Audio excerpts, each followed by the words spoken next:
going to show you a lateral crunch using an exercise ball.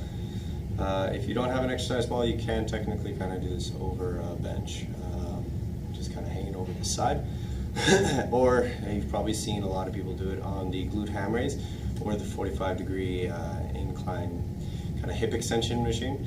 I'm going to show you how to do this with an exercise ball. All you need is that and a wall, and you can get it done. So what you want to do is you want to pick a spot. The higher up your hip is on the ball, so I'll show you here sideways. If my hip is in the center of the ball, okay, that's going to be kind of the middle range.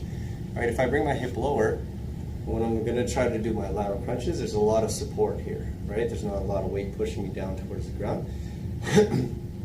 Excuse me. So it'll be a little bit easier. If I want to make it a lot harder for myself, all I do is got to bring my hip higher up, and then I have more of my body kind of hanging over the ball, and more gravity actually pushing down my upper body, which is forcing my oblique to actually grab and pull me up when we do the lateral crunch, the side crunch. So you use the wall for support. So usually when I set it up, I'll set 1 foot in front, 1 foot behind, okay? And again, hip in the center. Arm positions to make this harder. Easier version would be across the chest, prisoner position, or arms overhead. I'm going to show you the first two, and then if you want to do the arms overhead version, you're more than welcome to. So from here, all right, my knees are unlocked. You should start in a position where your hand can essentially touch the ground, right?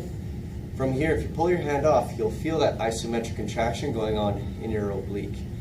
Isometric just means that the muscle is holding the contraction, but there's no actual movement going on. So if you want to do just hold here for the beginning, right, whether prisoner position or otherwise, you're more than welcome to do that.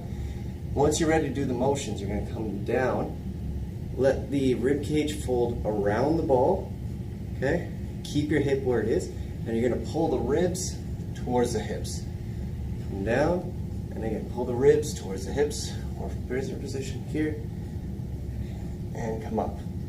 Now make sure you don't swing yourself up, make sure you don't use your legs, right? You want to keep all of that load in the side, okay?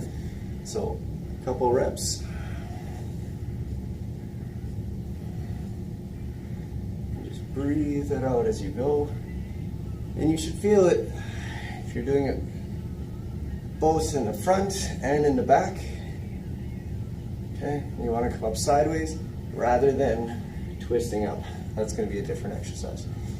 But anyways, you can do that. Do the same thing on the other side. Hey, I'll show you what it looks like from this side. So in, feet forward, feet back, hip in the center, and come up. And if you breathe out as you do it.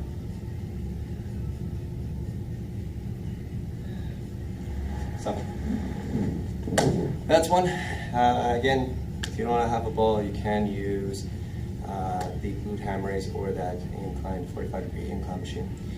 Give that a shot and let me know what you think.